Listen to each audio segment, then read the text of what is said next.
Ladies and gentlemen, welcome to Chatham House. Welcome to the 6th Annual London Conference. I'd like to welcome all of those of you who've been here before back, and those of you who have not attended this conference before. I want to say a very warm set of words of welcome on behalf of myself, all of my Chatham House colleagues who are around the room, in the room, and will be helping you through the course of the day with their blue lanyards on if you need to follow them and have any questions. And obviously on behalf of our council, the members of the board of Chatham House as well, many of whom are joining us today, we want to welcome you all to this event. We've tried to give a theme each year, and this year we've put the theme on of a rules-based international order. It's a pretty some might even say tired term these days, but it's become a tired term because I think so many people are worried about the world in which we live today, and in particular the infrastructure that has kept it stable for so many years so far. This conference has always been designed to be intergenerational, international, diverse. It's a conversation. And I want to remind you that you're not here as an audience, you're all here as participants. You've all been invited because of the perspectives that you can bring. We had over 70 countries represented at this conference last year. At last count, we had 91 countries represented amongst all of you in this room and over the course of the next 2 days this year. So what I do want to say is make sure that you participate. You are all agents of the change that we are describing and discussing today, whichever sector you come from, whatever perspective you bring, and we want to be able to make the absolute most of it. We would not have you all here, and we would not be here, if we could not thank our sponsors, because our sponsors are the ones who help us be able to lay on this conference. And you've seen their names listed outside, but in particular, I want to thank our founding partner, the company's been with us since the beginning of this conference process, Chevron. I want to thank in particular two of our partners, the Open Society Foundations and MSD. OSF in particular has helped us bring a lot of the young people from their networks around the world, joining some of the other foundations here as well that are bringing some of their networks of young people. And I want to thank all of those foundations for their support.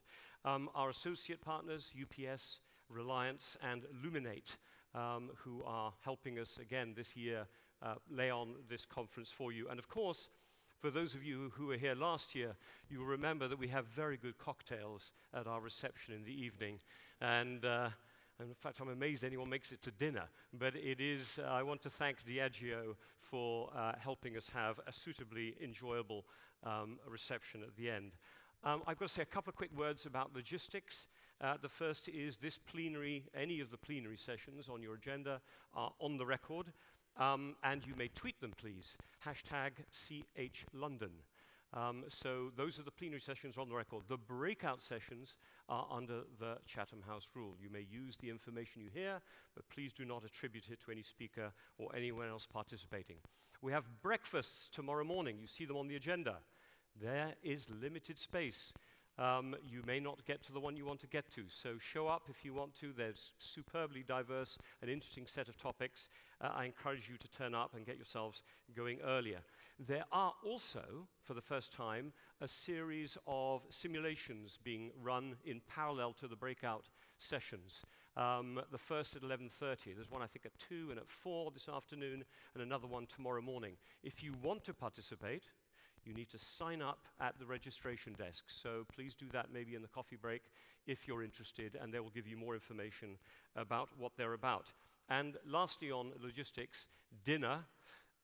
Those of you who want to attend the dinner tonight have signed up. Please do make sure if there's any changes that you confirm it with our team at the registration desk.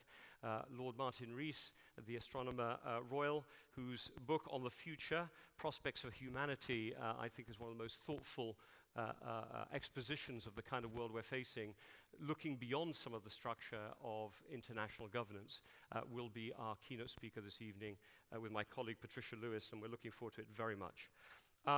So what I want to do before I put up some slides here, and I think you guys will put the slides up, so give me 1 second. What I'm going to do is ask you, please, to introduce yourselves to the person sitting next to you on either side. Get to know each other. You're all here together. You've got 1 minute. Please introduce yourselves.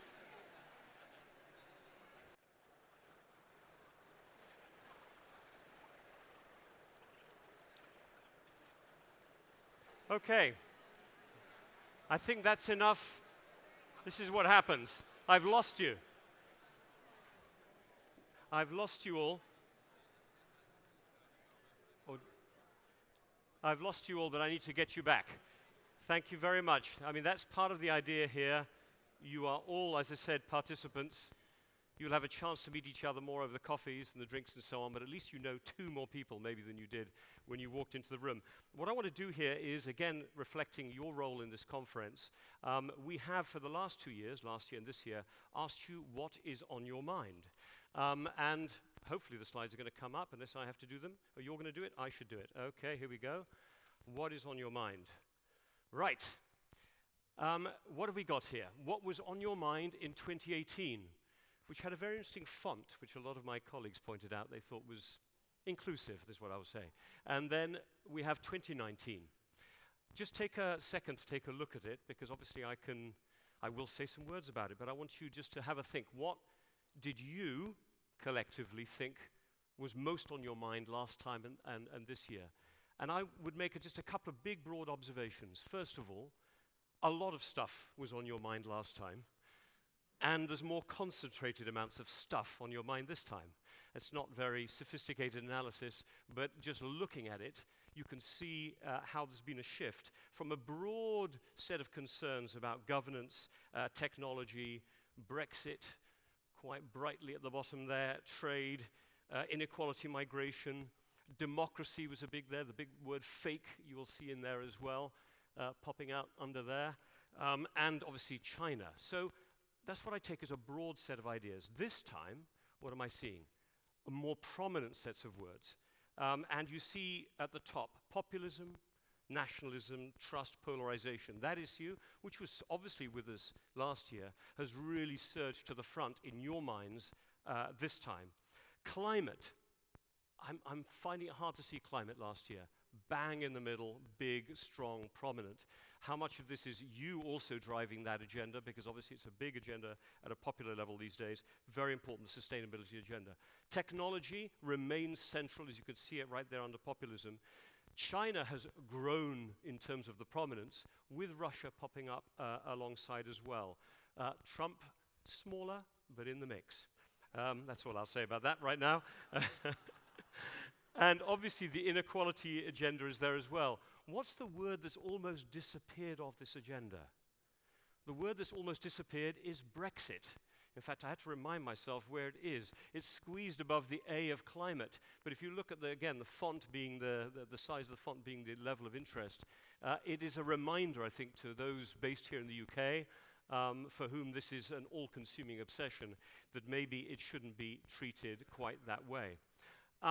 The other thing we asked you this time was a question about what we're doing. What does the rules-based order mean to you? 174 responses. So thank you very much, because probably most of you in this room were people who did respond. Big words. How does one break it out? Again, I'll let you sort of digest it for a second. It's a big question. It's a broad question. So you're going to get generic words. But the way I broke it out, at least, was as follows. On what kind of basis do people think a rules-based order should work? And I think what we have here are shared principles, commitment, cooperation. Those are words that jumped out to me in terms of the basis. What goals? Yeah, what goals? I'm taking away from this security, fairness, prosperity, peace, stability. In a way, it's looking for sort of continuity, for a loss of that sense of unpredictability.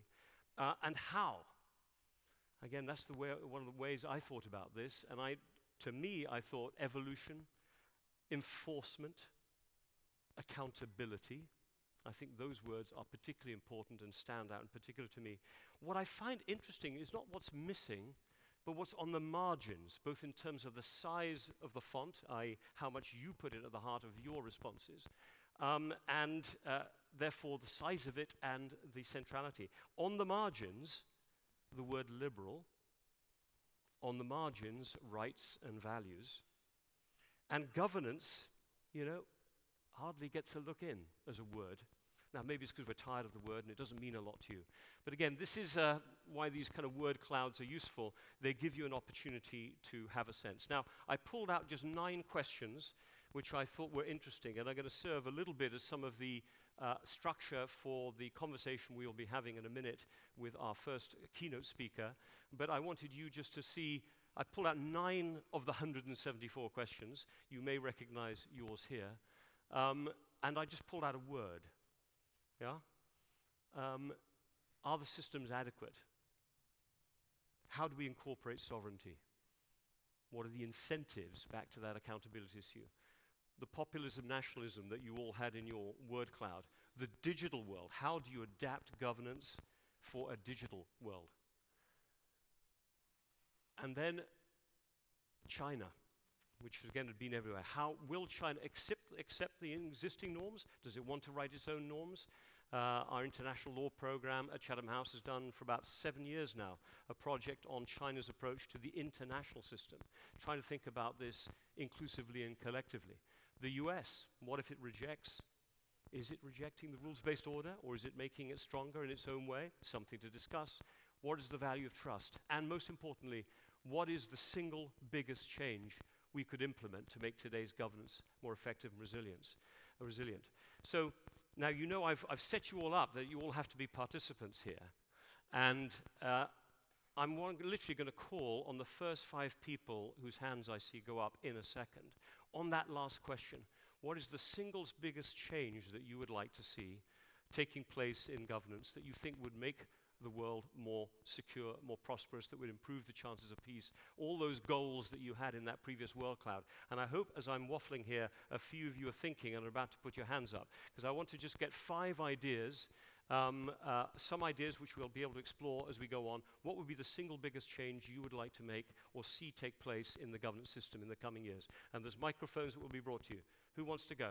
Otherwise, I'll call on somebody, and I know a lot of you here. So I'm warning you. Yes, please, lady here, microphone coming. Hold on, microphone's coming, microphone's coming. Just introduce yourself quickly and stand up. It's on, it's on, it's on. Yeah. Yeah, thank you. I think it's transparency. Transparency. Yeah.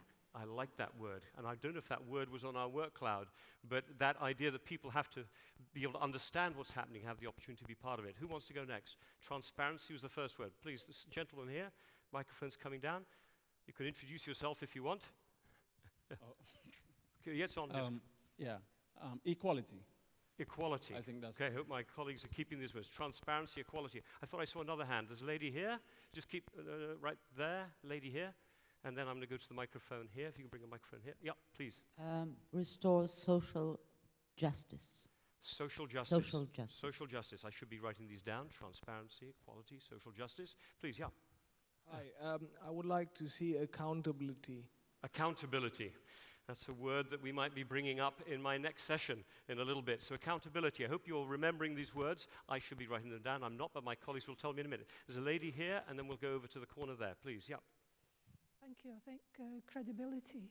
Credibility. Critically important at the moment. Who is credible and who isn't? Who has the authority? So I'm going to do 2 more to stay on time. One there and one right at the back over there. Yeah, I should say mutual trust. Mutual trust. So trust is not enough. It's got to be mutual. And we can see a little bit where that theme is coming from. Yeah, please. Reform the international tax system and shut down tax havens. Right. Tax havens. London is not, I'm sure, a tax haven. But I did write a piece the other day, and somebody said, and what about London, in that sense? So making sure that money is there, that ability for distribution. So look, there's 7 words we had there that I think are ones that we want to apply through the whole range of conversations we have going forward. So what I'm going to do is say thank you very much for putting those words in place. I do not want to waste the opportunity of our first keynote speech with, our conversation, I should say, with Sir John Major. So what I'm going to do is say thank you very much. Please give yourselves a hand of applause for being here, and I'll invite Sir John Major to come up onto the stage.